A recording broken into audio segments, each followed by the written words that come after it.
एक जवान, खूबसूरत लेकिन बिल्कुल बेसहारा औरत रात के सन्नाटे में अकेली पुलिस स्टेशन पहुंची। उसके पास न पैसा था, न सहारा, सिर्फ एक शिकायत और एक टूटा हुआ दिल। जब एसपी अभिषेक ने उसे पहली बार देखा तो वो पल भर के लिए ठहर गया। उसकी आंखों में दर्द था, चेहरे पर थकान और गोद में एक भूखी बच्ची। उस पल से उसकी जिंदगी बदलने वाली थी। अभिषेक ने सख्त लेकिन ठंडी आवाज में कहा, अगर अपनी शिकायत पर तुरंत कार्रवाई चाहती हो तो जो मैं कहूं तुम्हें वही करना होगा। औरत ने एक पल भी नहीं सोचा, उसने तुरंत हामी भर दी। वो हर बात मानने को तैयार थी, हर शर्त, हर हद।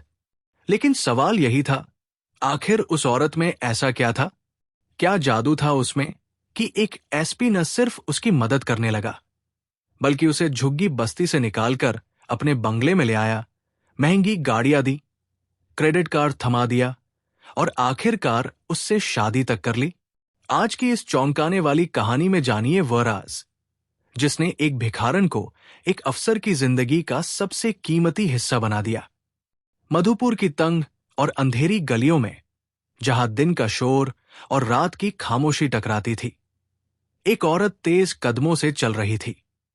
उसकी गोद में एक नन्ही बच्ची थी। उस औरत का नाम था प्रीति। उसकी साड़ी जगहजगह से फटी हुई थी, चेहरा थकान से बुझा हुआ, लेकिन आंखों में एक अजीब सी चमक थी, शायद उम्मीद की या शायद बदले की। उसकी बेटी आंचल कई दिनों से भूखी थी। प्रीति आज एक ऐसे रास्ते पर निकल आई थी जहां बड़े लोग आते जाते थे। उसने सुना था कि शायद यहां कोई उसकी फरियाद सुन ले। तभी सड़क किनारे एक काली जीप आकर रुकी। प्रीति ने हिम्मत जुटाई, आंचल को और कसकर सीने से लगाया और कांपते हाथों से जीप की खिड़की खटखटाई। जीप में बैठा आदमी सादा कपड़ों में था, चेहरे पर गहरी गंभीरता और आंखों में थकान। प्रीति ने उसे कोई आम आदमी समझ लिया। कांपती आवाज में दर्द और बेबसी के साथ उसने कहा, साहब, मेरी बच्ची कई दिनों से भूखी है। आप मुझसे जो चाहे ले लीजिए, बस मुझे कुछ पैसे दे दीजिए। लेकिन वो आदमी कोई आम इंसान नहीं था। वो था मधुपुर का नया एसपी अभिषेक राजपूत। वो पल भर को चौंक गया। अभी रात पूरी तरह गिरी भी नहीं थी और एक मां अपने जिस्म का सौदा करने को तैयार खड़ी थी, सिर्फ अपनी बच्ची के लिए। अभिषेक ने ध्यान से प्रीति की आंखों में देखा। वहां दर्द भी था और मां की लाचारी भी। नरम लहजे में उसने कहा, तुम मेरे साथ चलो, मेरे घर, मैं तुम्हें पैसे दूंगा। प्रीति का दिल जोर से धड़कने लगा। उसने आंचल को और कसकर पकड़ लिया। साहब, आप मुझे छुएंगे तो नहीं? कोई गलत काम तो नहीं कराएंगे? उसकी आवाज में डर साफ झलक रहा था। अभिषेक ने हल्की मुस्कान के साथ कहा, नहीं, मैं ऐसा कुछ नहीं करूंगा। प्रीति एक पल रुकी। उसके पास अब कोई और रास्ता नहीं था। बच्ची की भूख और अपनी मजबूरी उसे जीप में बैठने पर मजबूर कर रही थी। वो धीरे से जीप में बैठ गई। जीप मधुपुर की भीड़ से निकलकर एक सादे से बंगले के सामने रुकी। बाहर से बंगला मामूली था, लेकिन साफ और सलीके वाला। अभिषेक ने दरवाजा खोला और अंदर आने का इशारा किया। घर के अंदर अजीब सी खामोशी थी। न कोई नौकर, न कोई परिवार। अभिषेक ने बताया, मैं अकेला रहता हूं।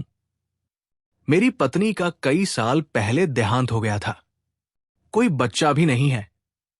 प्रीति का दिल और घबरा गया। वो सोचने लगी, क्या ये आदमी सच में उसकी मदद करना चाहता है? अभिषेक ने उसे बैठने को कहा और खुद रसोई में चला गया। कुछ देर बाद वो पानी का गिलास लेकर लौटा और उसकी ओर बढ़ाया। प्रीति घबराकर पीछे हट गई। नहीं साहब, मैं पानी नहीं पीऊंगी। अभिषेक उसकी डर को समझ गया। बिना कुछ कहे उसने वही गिलास खुद पी लिया और कहा, देखो, इसमें कुछ नहीं है। प्रीति का दिल थोड़ा हल्का हुआ, लेकिन सतर्कता अब भी बनी हुई थी। अभिषेक बोला, पहले खाना खा लो, फिर बात करेंगे। प्रीति ने झिझकते हुए कहा, नहीं साहब, मुझे खाना नहीं चाहिए, बस पैसे दे दीजिए। इस बार अभिषेक के स्वर में हल्की सख्ती आ गई।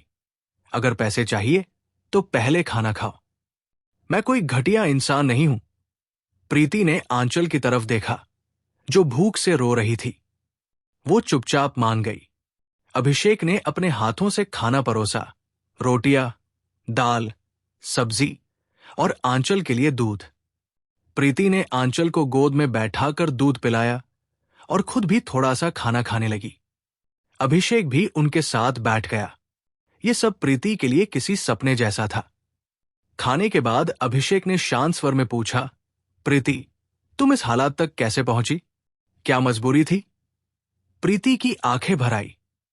उसने धीमी आवाज में अपनी कहानी सुनानी शुरू की। साहब, मेरे पति ट्रक ड्राइवर थे। 2 साल पहले सड़क हादसे में उनकी मौत हो गई।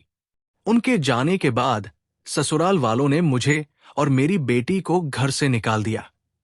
थोड़ी सी जमीन और पैसे थे, लेकिन जेठ और देवर ने सब हड़प लिया। धमकाकर मुझसे कागजों पर अंगूठा लगवा लिया। वो रुक गई, फिर बोली, मैंने बहुत कोशिश की, काम ढूंढा, मदद मांगी, लेकिन कोई आगे नहीं आया। मेरी बेटी भूख से तड़प रही थी। इसी मजबूरी ने मुझे इस रास्ते पर ला खड़ा किया। एक जवान, खूबसूरत लेकिन बेहद मजबूर औरत अपनी नन्ही बच्ची को गोद में लिए सीधे पुलिस स्टेशन पहुंची। उसके चेहरे पर थकान थी, मगर आंखों में एक अजीब सी मजबूती। उसका नाम प्रीति था। जब उसने अपनी शिकायत लेकर एसपी अभिषेक राजपूत से मुलाकात की, तो एक पल के लिए पूरा कमरा शांत हो गया। अभिषेक की नजरें उस पर टिक गई। वो समझ गया कि ये कोई आम औरत नहीं, बल्कि हालात की मारी हुई एक बेबस मां है। प्रीति ने कांपती आवाज में अपनी फरियाद रखी। उसने कहा कि अगर उसकी शिकायत पर तुरंत कार्रवाई हो सकती है, तो वो हर शर्त मानने को तैयार है। ये सुनकर अभिषेक गंभीर हो गया। उसने साफ शब्दों में कहा, अगर मदद चाहिए तो सबसे पहले ये गलत रास्ता छोड़ना होगा। प्रीति ने बिना सोचे हाँ कर दी, क्योंकि उसके पास कोई और रास्ता नहीं था। भूख, बेबसी और एक अनजान भरोसा मधुपुर की तंग गलियों में प्रीति अपनी बेटी आंचल को सीने से लगाए भटक रही थी। पति की मौत के बाद ससुराल वालों ने उसे घर से निकाल दिया था। जो थोड़ी बहुत जमीन और पैसे थे, वो भी जेठ और देवर ने जबरदस्ती हड़प लिए। भूख ने उसे उस मोड़ पर ला खड़ा किया, जहां इंसान अपनी इज्जत तक दांव पर लगाने को मजबूर हो जाता है। उसी रात सड़क किनारे एक पुलिस जीप रुकी। अंदर सादा कपड़ों में बैठा शख्स कोई और नहीं, बल्कि मधुपुर का नया एसपी अभिषेक राजपूत था।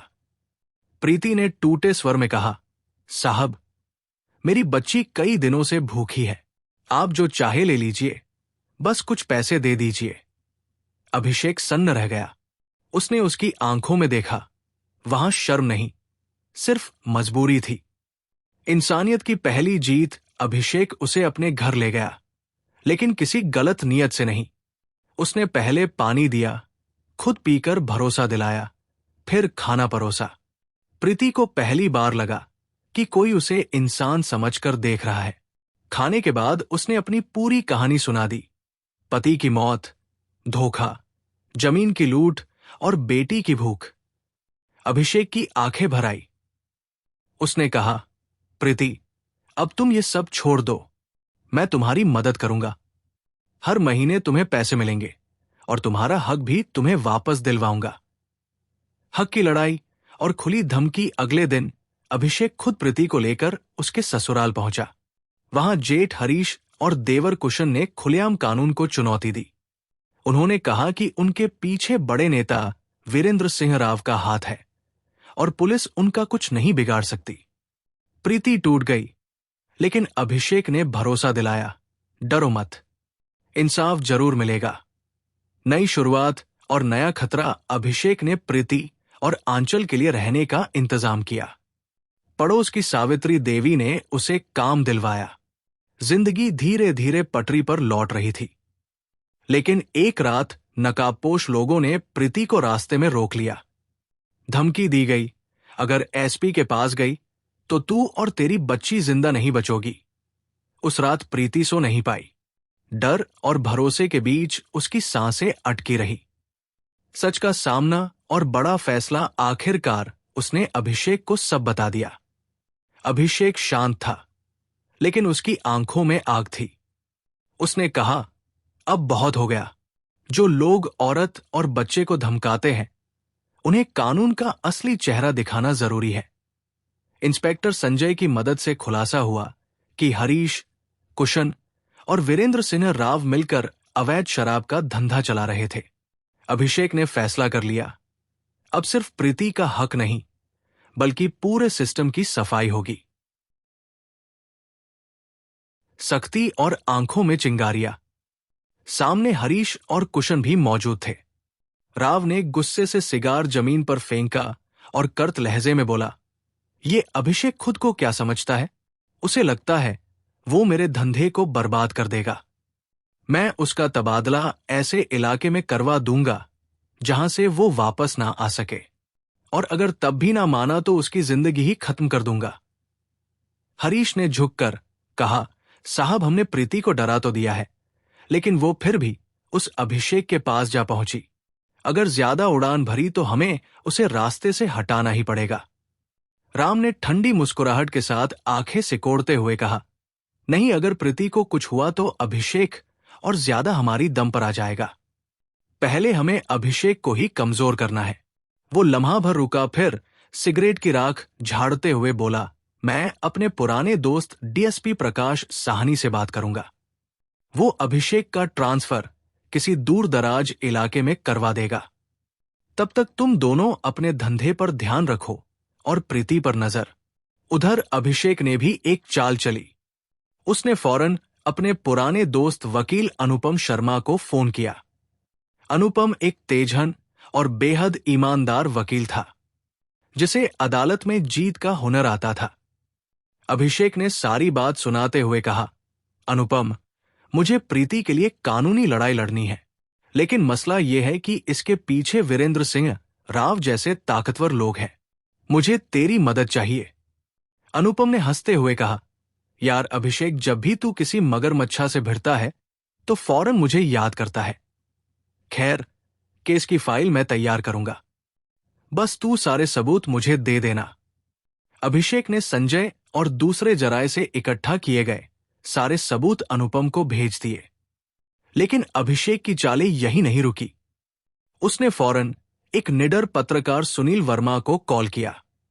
सुनील, मुझे चाहिए कि तू हरीश, कुशन और राव के गैर कानूनी धंधों की खबर अखबार में छाप दे, मगर एक शर्त है, मेरा नाम कहीं ना आए। सुनील ने कहखा लगाया, तू हमेशा मुझे आग में फेंकता है अभिषेक, लेकिन ठीक है, सबूत दे। मैं कल के अखबार में ऐसा धमाका करूंगा कि शहर गूंज उठेगा।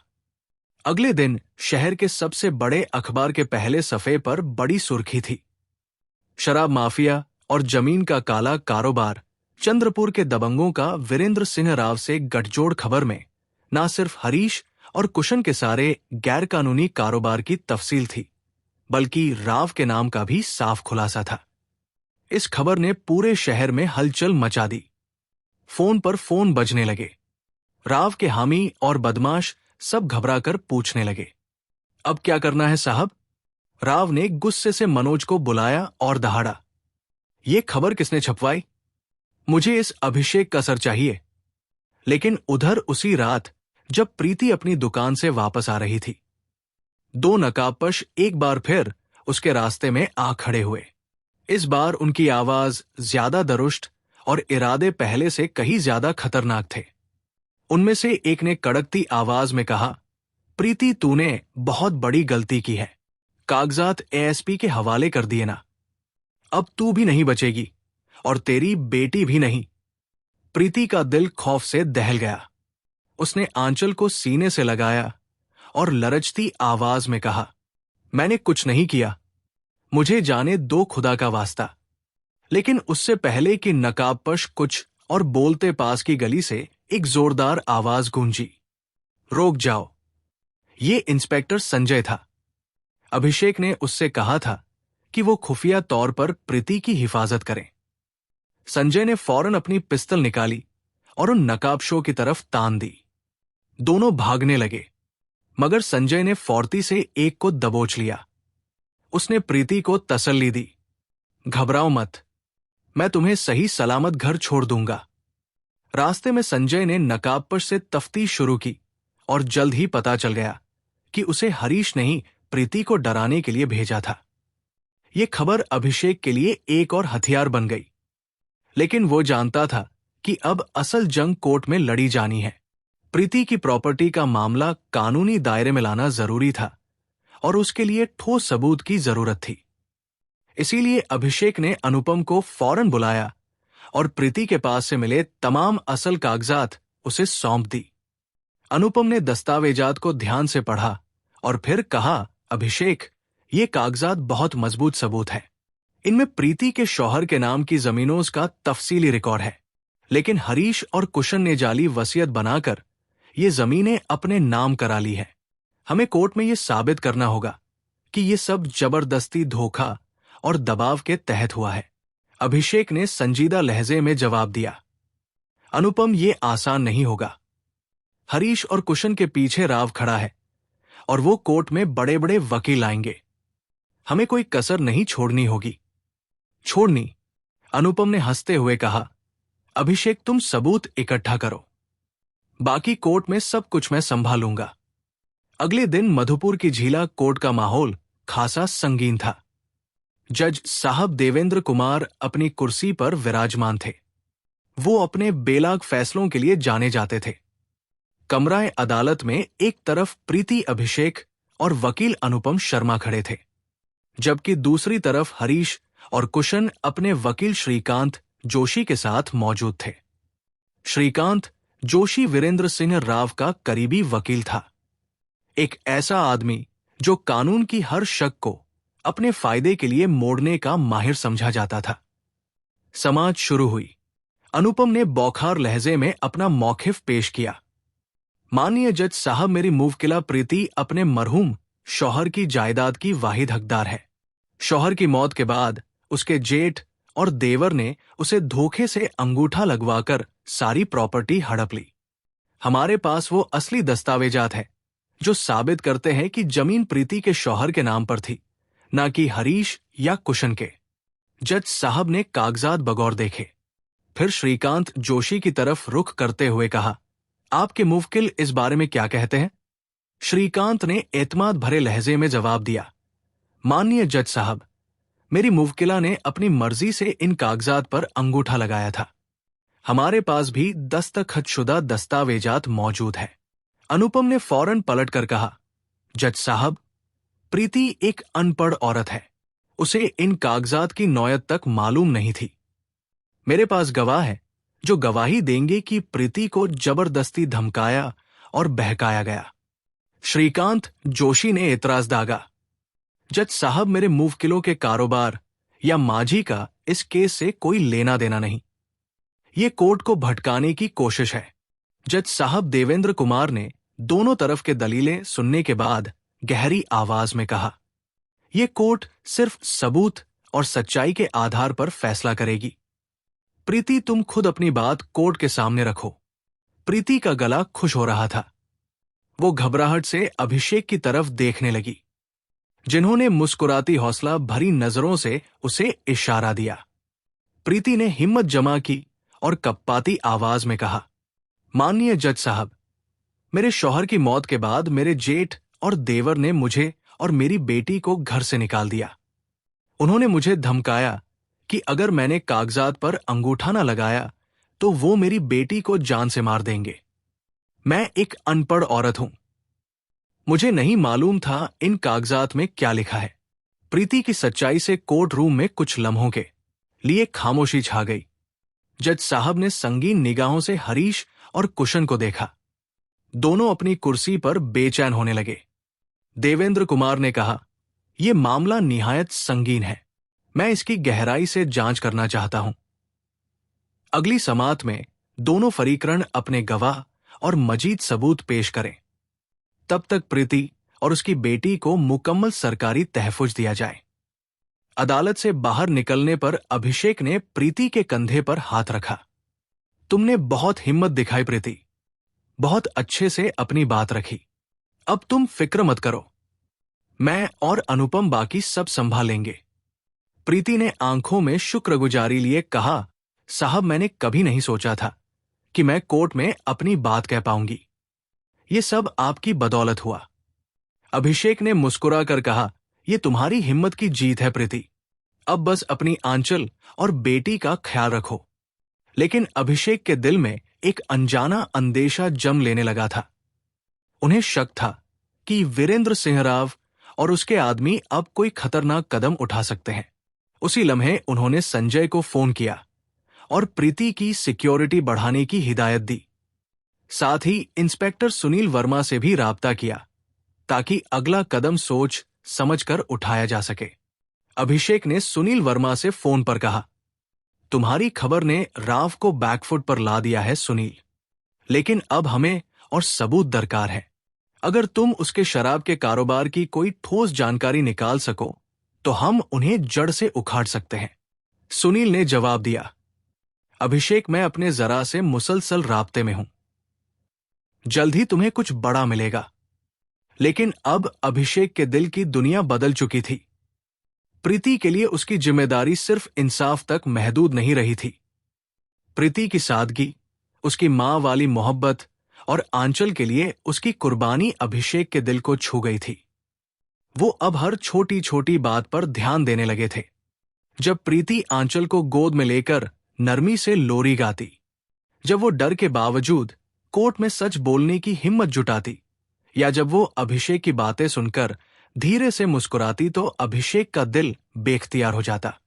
उन्हें एहसास हो चुका था ये सिर्फ हमदर्दी नहीं बल्कि मोहब्बत है। लेकिन अभिषेक के लिए ये मान लेना और कहना आसान नहीं था। एक नज्म और जब्त वाला पुलिस अफसर जिसने हमेशा जज्बात को ड्यूटी के पीछे रखा हो, वो कैसे अपने दिल की बात किसी बेवा औरत से कहे। कई बार वो सोचते कि प्रीति से अकेले में बात करें, लेकिन हर बार उनकी हिम्मत जवाब दे जाती। उन्हें डर था कि कहीं प्रीति उनके जज्बे को गलत ना समझ ले, कहीं उसे लगे कि वो उसके दुख का फायदा उठा रहे हैं। लेकिन दिल तो दिल होता है, वो कहाँ रुकने वाला था।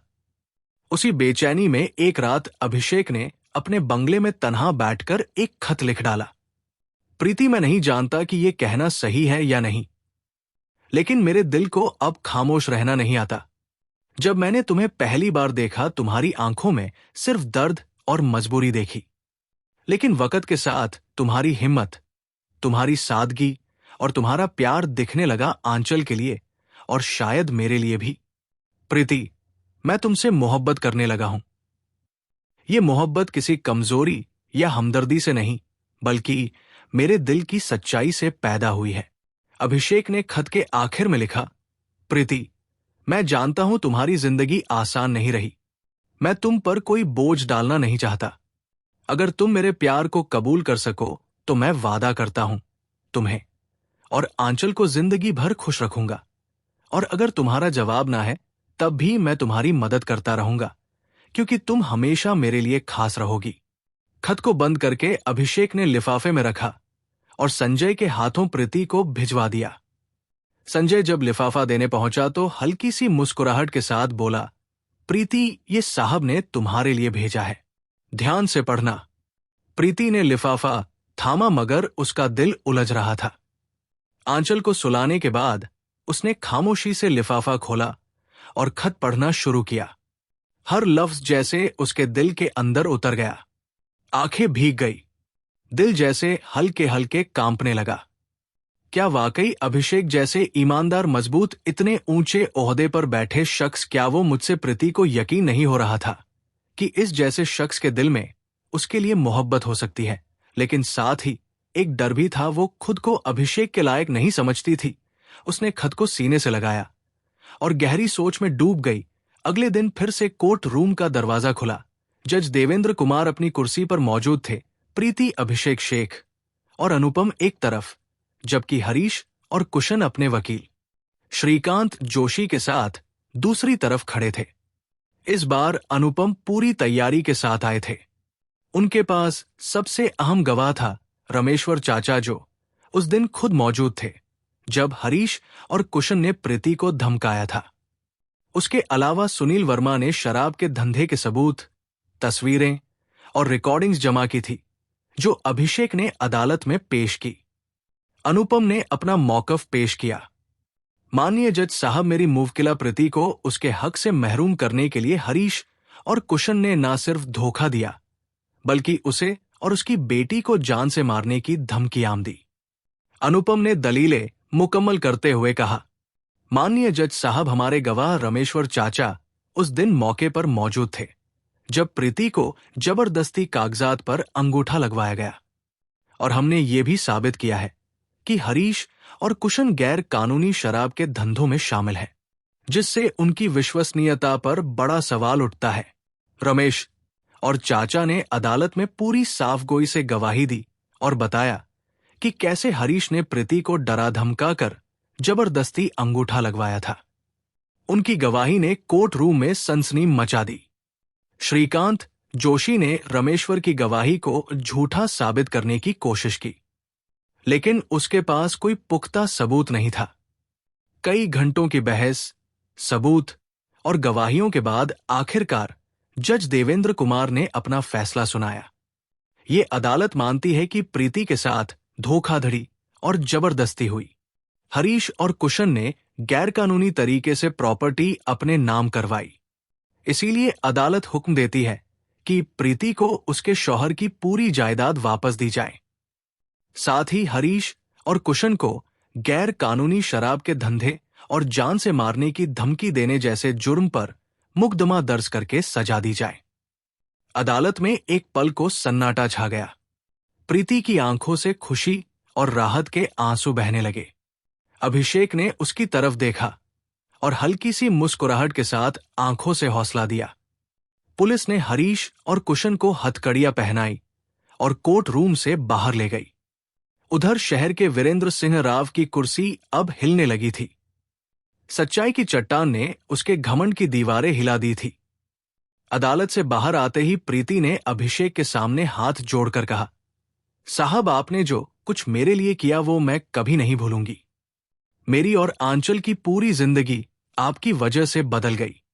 अभिषेक ने नरमी से जवाब दिया, प्रीति, ये तुम्हारी हिम्मत की जीत है। मैंने तो सिर्फ अपनी ड्यूटी निभाई है। प्रीति ने एक पल रुककर कहा, साहब, मैंने आपकी चिट्ठी पढ़ी थी। अभिषेक का दिल जोर से धड़क उठा। प्रीति ने धीरे से कहा, मैं खुद को आपके लायक नहीं समझती, लेकिन आप जैसे इंसान की बीवी बनना किसी नेमत से कम नहीं। अभिषेक ने नरमी से उसकी तरफ देखा और कहा, प्रीति, तुम्हारा दिल, तुम्हारी हिम्मत तुम्हें हर इज्जत के काबिल बनाते हैं। बस इतना बता दो, क्या तुम मेरे साथ अपनी और आंचल की नई जिंदगी शुरू करना चाहती हो? प्रीति की आंखों में फिर से आंसू आ गए, लेकिन इस बार वो खुशी के आंसू थे। उसने हल्की सी मुस्कुराहट के साथ सर हिलाया और धीरे से कहा, हाँ साहब, मैं मान गई। कुछ महीने बाद मधुपुर के एक छोटे से मंदिर में सादगी से अभिषेक और प्रीति की शादी हो गई। आंचल अपनी मां के आसपास फूलों से सजी डोली के गिर्द हंसती खेलती घूमती रही। वक्त गुजरा और एक दिन उनके घर में एक नन्हा सा मेहमान आया, उनका बेटा आरो। प्रीति अब सिर्फ अपनी जमीन की मालिक नहीं थी, बल्कि एक खुशहाल, मोहब्बत भरा और महफूज घर भी उसका था। अभिषेक ने अपनी वर्दी की इज्जत के साथ अपने वादे को भी सच कर दिखाया। संगीत